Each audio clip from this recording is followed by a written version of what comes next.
The GeoTrek podcast provides extensive education to help people get out ahead of natural disasters so they can stay out of harm's way. But what if your home or business finds itself in the middle of a raging flood? What are things you can do to take action to reduce the loss of flood damage on your home or business? Well, on this episode of the GeoTrek podcast, Tom Little, president and CEO of Smart Vent Products LLC and Floodproofing.com, met with us to share about exciting innovations that he and his team are developing that you can install on your home or business to reduce the loss of floods. Hey everyone, I'm Hurricane Hal, host of the GeoTrek podcast. On the GeoTrek podcast, we explore the world to bring you stories about extreme weather and natural disasters not covered by the mainstream media. Please like, subscribe, and follow our content so we can continue to grow the channel. Your support of our work helps ensure many more episodes of the GeoTrek podcast in the future. A more formal introduction of Tom Little. He's the president and CEO of Smart Vent Products LLC, where he leads a team of more than 65 professionals dedicated to advancing flood mitigation and creating more disaster-resilient communities. Since 2004, Tom has specialized in both wet and dry floodproofing strategies, focusing on protecting structures from flood damage while also reducing insurance costs for property owners. He's a certified floodplain manager and licensed insurance broker. In addition to his leadership role, Tom is a passionate educator and industry advocate. He regularly teaches classes on flood mitigation, building code compliance, and resilient design. Tom played a key role in expanding the flood mitigation landscape through Smart Product Innovations, an umbrella company that includes Freedom Flood Vent, RRPG, and Floodproofing.com, created to address the full spectrum of flood protection needs. A lifelong New Jersey native, Tom lives in South Harrison with his wife and two daughters. Outside of work, he enjoys coaching softball, camping, and spending time with his family at the Jersey Shore. Tom, thank you so much for taking time to come on the GeoTrek podcast. Thanks for having me, Hurricane Hal. It's a pleasure to be on. Tom, you're the president and CEO of Floodproofing.com. So we need to hear about your personal path. Like, how did you professionally get into floodproofing? Wow. Awesome way to start. So I've been in the flood mitigation space and floodplain management, for that matter, the industry itself for 21 years. And it's definitely flown by. But I got my start in the flood protection space really fresh out of going to school at night, working full time during the day, and had an opportunity through a referral of a startup company that was developing a line of engineered flood vents. And that really was my start back in, like I said, 2004. And I found myself in a startup business, creating a engineered flood vent that would be utilized in a really at that start, a residential application, elevate up, and then we allow the water to travel beneath that. Think of a crawl space or a garage, and it's a form of wet flood proofing. So the flood vents let the water in and out. And so I became, very passionate about, what our mission was: protecting homes, protecting families from being displaced during a flood. And so at that point, we had 3 employees. And then we just started growing the business and found myself with a business partner. His name's Mike Graham. Actually, I think you had the ability to meet Mike, and we just started solving problems. We'd pick up the phone and somebody would say, well, I had this problem dealing with floodplain maps or flood insurance or dry flood proofing. And we just started to solve those issues and problems because we're super passionate about it. And you blink and, today we have, close to 70 people that are dedicated to that mission on protecting homes and commercial buildings and critical facilities with a whole multitude of products and various services, and just about any solution that you might need in the flood world. Yeah. So Tom, we hear about flooding in the news, it seems like every single week. So explain to us the concept of flood proofing. So let's say your building does have water, in your building, in your neighborhood. What can flood proofing do to help you mitigate this or, make your way through this flood event? Right. So we are when you look at our mission, Our whole mission is we're not going to stop floodwaters from happening, right? They're going to come, but our whole mission is to protect the buildings, whether that be residential or commercial, and we work on new construction, but then also we're able to retrofit existing infrastructure, right? Existing, homes and buildings. And so there's two different methods to doing that, Hal. So one, you have what's called wet floodproofing. And so wet floodproofing is allowing floodwater to come in and out. We're going to use flood resistant materials. Things are going to get wet, but we're going to have, from a residential standpoint, let's use that as an example. You're going to elevate your first living floor above whatever the design flood elevation is. You're going to look at your BFE, your base flood elevation, plus any freeboard, and you'll go up higher, right? And your first living area will be above that mark. Below that, we're going to allow the water to travel in and out. And so we're going to, and you can't have living space below there, right? And so we're going to have that for storage and parking and building access, but we're going to have engineered flood vents. Our product that started us off in the flood protection space is called Smart Vent, and it's a ICC ES, which stands for the International Co-Council Evaluation Service. It's certified, performance tested, and what that does is there's actually it's activated when floodwaters rise around the foundation. You want to relieve that pressure. That pressure can cause the foundation to have structural damage and in worst case scenarios collapse, right? And so the flood vent, simple to design it, pivots open, allows water and debris to flow through and equalize pressure. So that's kind of the wet floodproofing aspect. We're going to use engineered flood vents, flood resistant materials, not use the space for any living area. And that's also utilized in a lot of like agricultural style applications, right? Storage type facilities, airplane hangars, in our different ports and stuff for those big giant metal buildings, they'll use these wet floodproofing techniques. On the flip side, where we're relieving pressure with wet floodproofing, the opposite is resisting. And that's what we do with dry floodproofing. So the other form of floodproofing is dry floodproofing. And what we're doing with that, Hal, is we're preventing water from getting into the building.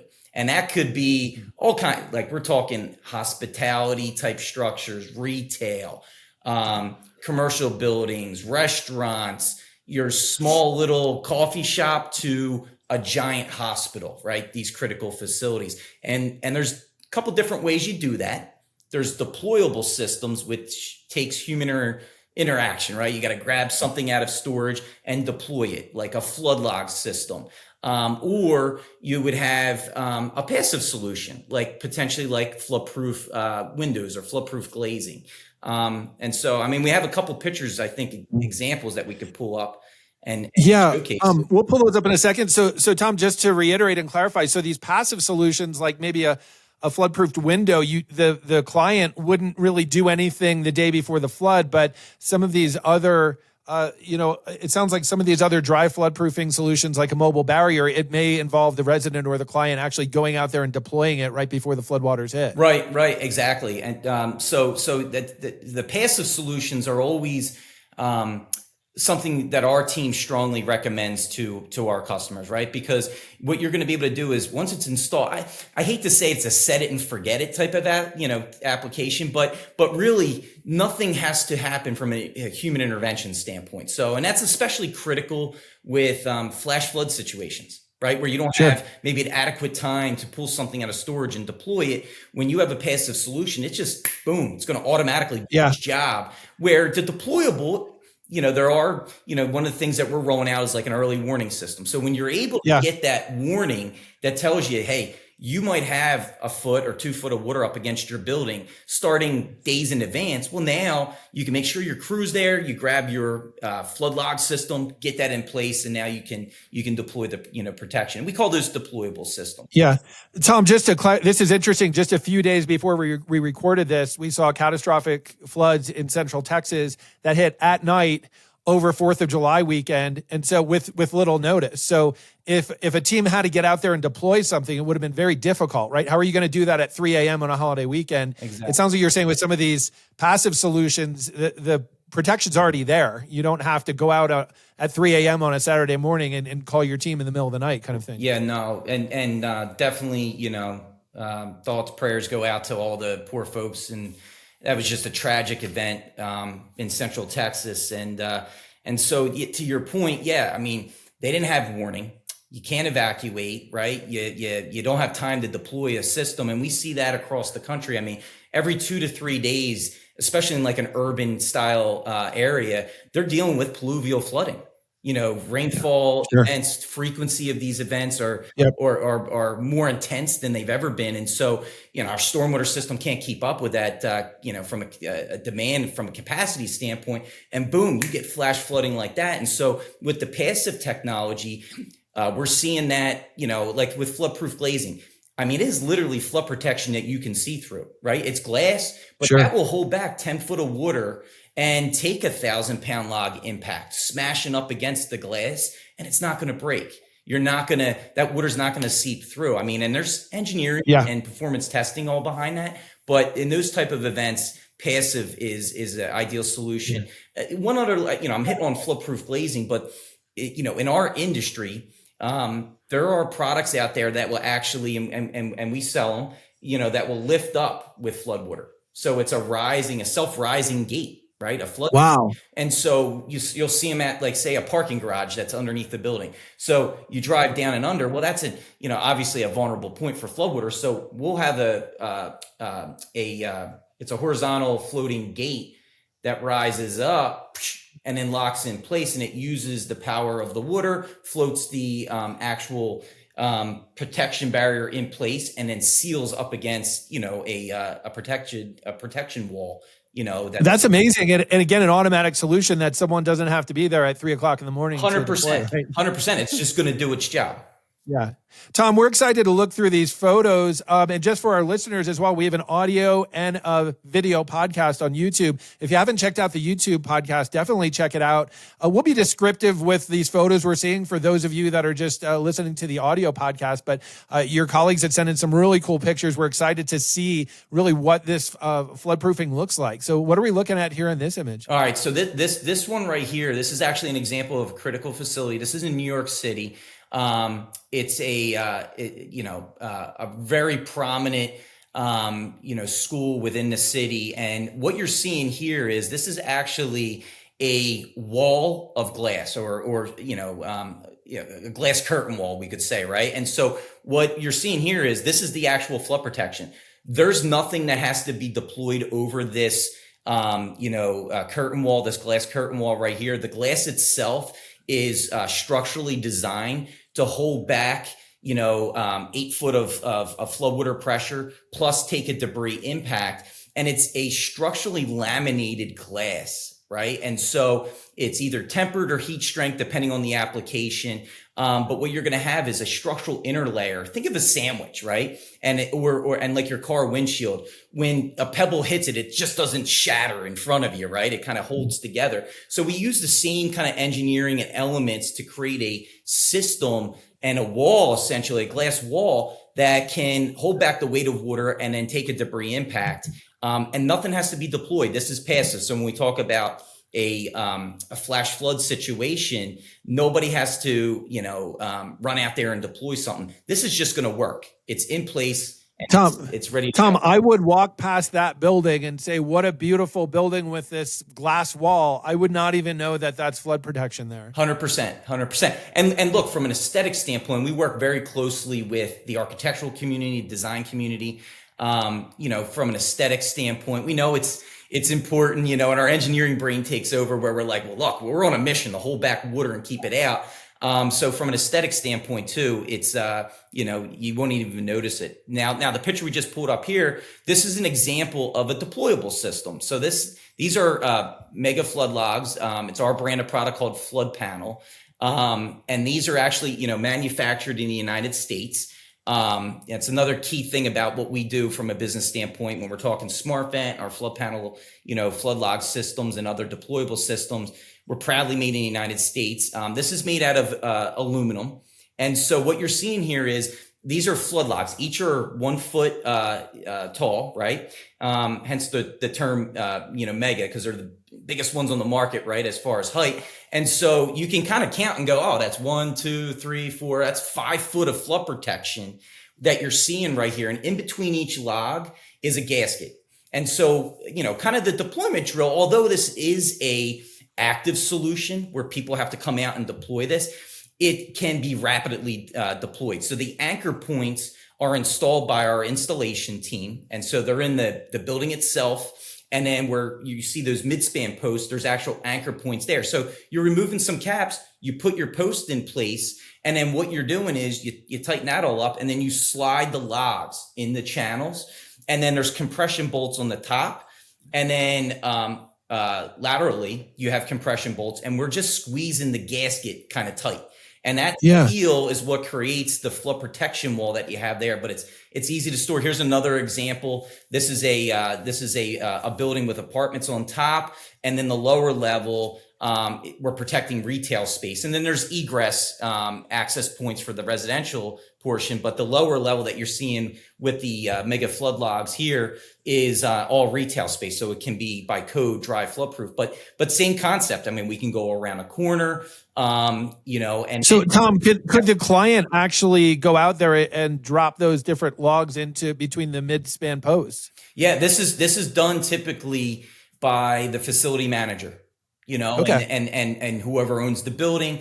They'll have, and that's part of like the emergency management plan. That's always a part of the package when you're dry flood proofing with a deployable system, an active solution. You're going to have it documented out like, okay, to be able to deploy this system, it's going to, take us, 1.5 full days with 4 people being on site. And that's something that our team, our flood design team, actually helps to, how many people are you going to have? Where's your storage? You ideally, you want to have that storage right there at the point of use, right? Like storage room. And we heard a lot of horror stories from like Sandy, properties that were protected, say in New York City. Well, guess what? They were storing their flood protection system in New Jersey. Well, that's not doing anybody any good when you got to have it trucked into the busiest city in the world, right? And so some of this is not only designing these, but then helping the team think through how many people you have to deploy this, where are you going to store it, that kind of thing, just the logistics of how quickly could you get this up, basically. That's right. It's all part of the planning and the design consideration. And so with new construction, getting ahead of it with working with the designers and the architects, we can help guide them on here's your options. And it might be a hybrid, Hal. We might have actually passive solutions in one area, like floodproof, windows or glazing, or, the gate that pops up like I suggested. And then in another area, you might have some deployable systems. And then you'll also see a hybrid of dry flood proofing and then wet flood proofing, maybe flood vents in another space. But during the initial design phase, it's very simple to get it all on the table and see what works for that site condition, the potential flooding source, and all those factors. From a retrofit standpoint, if it's an existing building, we got a couple other planning elements that we have to work through. Like one, is the wall engineered structurally to be able to withstand potentially 5 feet of water? Because we'll make our panels and our gates and our products strong enough to hold back the weight of water and debris impact. But if we're attaching to a wall that's not structurally capable of withstanding that, it doesn't matter how great the product is, right? We got to make sure the shell of the building can handle that. So all of those elements go into the design prep. Tom, we know when we get into flood zones, we see different types of flooding. We see storm surge coming with saltwater flooding from the ocean. We could see ponding and urban flooding where we basically have water rising like a bathtub. And then we could see riverine flooding with high velocity and currents. I mean, how do we account for those when you think of a potential solution for a client? So that you hit the nail on the head, right? Because each site, I liken it to like a puzzle, right? Each one's its own puzzle.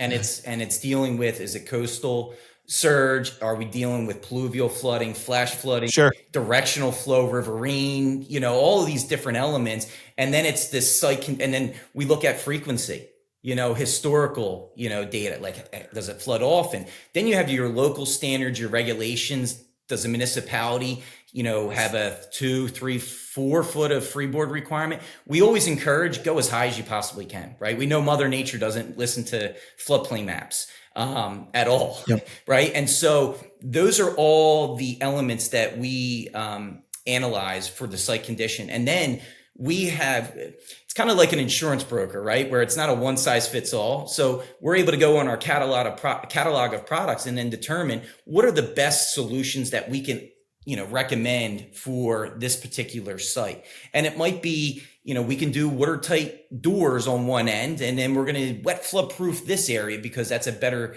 approach due to whatever the factors might be. But it's all site specific. Yeah, Tom, what really impresses me about your approach, you're very multidimensional. You have all these different products that have different features, but then it sounds like you work really closely with your client to give them a site-specific solution. You're not just cookie cutter everything and say, hey, everyone should try this product. It sounds like you're really taking into account the location, the type of construction, and the type of flooding as well. We are. It's really a custom approach for the client. Yeah. Tom, I am excited. We're going to take our one of our favorite sections of the podcast is called Weathered Wisdom. After that, we're going to talk a little bit about the types of clients that you work with. I know you're working all over the country. I think that's going to be really exciting. But first, let's go into this segment called Weathered Wisdom. So we asked every guest on the GeoTrek podcast, when you think back, what are one or two memories of an extreme weather event that will stick with you forever? It could be something professionally, it could be something personally, but something Mother Nature did that you said, wow, like I never knew that was even possible. And these are memories that'll stick with you your whole life. What is your weathered wisdom? What are these memories you have? Great question. I'm excited to participate. So I got two, and the first one, I'm maybe going to shock some of the listeners because I'm not going to give you a flood event. And this one really hit like close to home within a mile, I'll say, right? And so, and I'm trying to remember the year. It was, I want to say it was 2020 or 21. It was right around the crazy COVID period of time. And so, there was one of the remnants of one of the storms was coming through, and I'm based out of South Jersey. So for our listeners, right? So we're about 20 minutes outside of Philadelphia. And, I remember my phone's dinging. I'm at a meeting at my office and my phone keeps dinging with these alerts. And it's, I knew we were getting thunderstorms, tornado alerts. And then I checked, again, another 20 minutes later, and we're in a, meeting, two of my colleagues and I, and my wife's calling me and I'm like, what the heck is going on? Right. And so I pick up the phone. It's my wife and she's like, what are you doing? You got to get out of the office. And shame on me for not like really looking at the alerts and knowing like, wow, Tom, you maybe should do something here, right? I'm just going. And she's like, you got to get out of there. Everybody is hunkering down. They're really serious about this. So I hop in my truck. We're like, we get out of the building, the last three of us, because I guess everybody else was like, well, we're getting alerts. We're going to actually get out of here. And I'm driving home, Hal. And I live about 15 minutes from my house, from my office. There's nobody on the road. And it's like 5:45. Which is unusual. And if you've been to Jersey, right? And I know you have, there's people everywhere. And so I'm driving home and I'm like, this sky is looking absolutely insane. I thought I was in the movie Twister. Right? I thought I'm in the movie Twister. I'm driving, nobody's on the road. And I live in an area of like truly the Garden State, farm and rural areas. And so I'm driving and I look at the sky and I'm like, that's not a normal sky at all. Yeah. Well, turns out I get home, that was a mile away. I get it home, pull in my driveway, and I have a really close friend of mine who works for the local fire department and EMS and so forth. And he goes, where are you? I said, I just pulled in my driveway. He goes, get down in the basement. And we all have basements. Get down in the basement. A tornado just touched down in your town, which, I'm Are you serious? Harrison. So what I saw, Hal, was the beginning of the funnel for what was an EF3 that went through our Gloucester County area. And think it was 12 or 13 miles. This thing caused devastation. And that's horrific. Yeah. I got home and it's like, man, the alerts coming through. I'll never forget what that sky looked like. And then literally starting a mile from my house, seeing the strip. And they flew a drone over the path. Not one person died during that event, which I am just, it was a blessing, amazing, right? But it's the power of these. I mean, we build with basements. They had their kids down there. They were safe. They got the warnings. My family was down in the basement And so that one really Yeah. sticks with me. It sounds like it was forecasted, well communicated, and that people took action. It's another reminder too. We don't think of powerful tornadoes in New Jersey, right? Just like we don't think of snow and ice storms in Alabama or Mississippi, but That's right. we have to be prepared for anything anywhere, right? Absolutely. So that's my non-flood, memory, and one that always sticks with me. And then the flood one that really hit home was a story. So after Harvey hit in 2017 in Houston, I spent a lot of time down in Houston, and one of the customers that we worked with, it was a design builder, and he raised this house that he was building in the Meyerland area, which is known, for flooding. And he raised the home, and it had our engineered flood vents, smart vents around the foundation. He floods during Harvey, no damage whatsoever. And so I met a reporter out there, and while I'm there with the builder, he shares with me these pictures of how the house was flooding.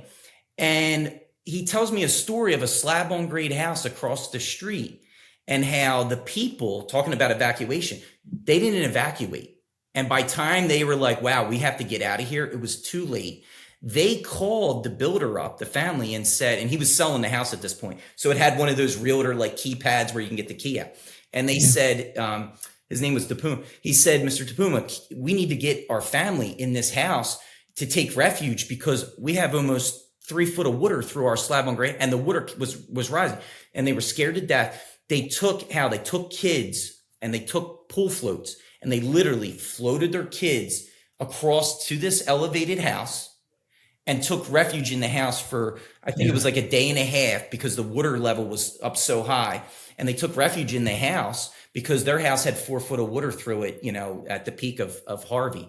And to me, seeing those pictures, hearing the story, to know like what a simple solution was: get the house up in the air, properly flood vent the foundation, and we can protect, that family took refuge. And so it was just and Tom, that's like life-saving mitigation, right? We think about saving property and saving buildings, but you're bringing up a great point. I mean, lives are saved too when we build properly, right? Absolutely. Yeah. And that's why it starts with our core mission is, resilient communities. And what does that mean? Well, that's keeping families from being displaced, from a home, creating a safe, structure, especially for those flash flood situations where you can't evacuate. Because if the pressure builds up on that foundation so quick and the foundation collapse, well, guess what? The house can come tumbling down, right? And then and then on the commercial and critical facility side, I mean, we keep businesses open to help the community recover after a storm event. And you can't shut down a hospital, Hal, especially after significant storm event. You can't shut it down, period, but definitely not during that. That's a good point. I mean, we have critical facilities that have to remain working, right? Hospitals, wastewater treatment, all these things can't shut down. We need to find ways to floodproof them for sure. Tom, let's talk a little bit about your clients. I know you're working all over the country. I mean, how would you categorize your clients? What are some of these different categories of groups and organizations that you work with? Yeah. So as far as clients go, especially on the new construction front, so there's building codes, there's FEMA regulations, there's the American Society of Civil Engineers, flood resistant design and construction standards that kind of, brings all the codes and information together for a community, and they enforce them. So you build in a special flood hazard area and it's new construction now. Typically, I mean, we are working very closely with the engineers and the architects, right, on that design. Yeah. Ultimately, the end customer ends up being like the general contractor that's actually doing the work. So we work very closely with general contractors across the country, the developers, of those buildings.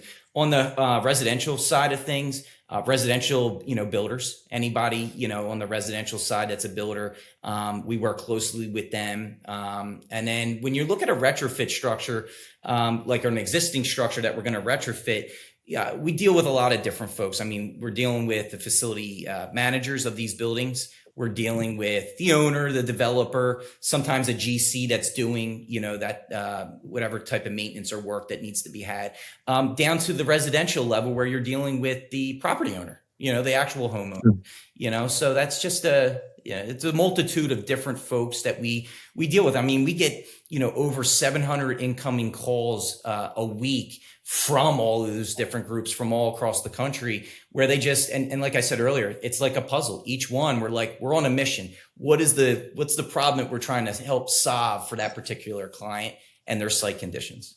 Well, that's it. And I know our listeners are going to love this. We have a lot of our listeners are in flood prone places. They're looking for solutions. They're going to be excited to learn more about your team. Tom, how can people find you? If people say, okay, I want to chat with Tom or anyone on his team, how can people find what you're doing and learn more and reach out to you? Yeah. So if you go to floodproofing.com, that's our website. Floodproofing.com is, we're pretty darn proud of how comprehensive it is. You'll find on that website all of the flood vent products that I talked about. You'll find the smart vent product line for wet flood proofing. You're going to find all of the dry flood proofing solutions that we have in our portfolio, and that's active and passive. For commercial down to residential temporary barriers that you can put in front of your door. So you'll find all that, including all the services that I kind of quickly touched on. So install services, maintenance and deployment services, where we actually physically will come out and train you on the deployment, right, on an annual basis. So there's annual type programs that we have. And then in addition to that, we do have a flood insurance arm to what we do, and so we work with other insurance carriers, we work with other flood insurance agents as well, but we can provide some guidance and insight on how these mitigation products can potentially also reduce your flood insurance premium, which is, it's an added bonus besides the fact that we're protecting that major asset. But floodproofing.com has it all. Yeah, no, I was really impressed by the website, how comprehensive it is and very easy to navigate.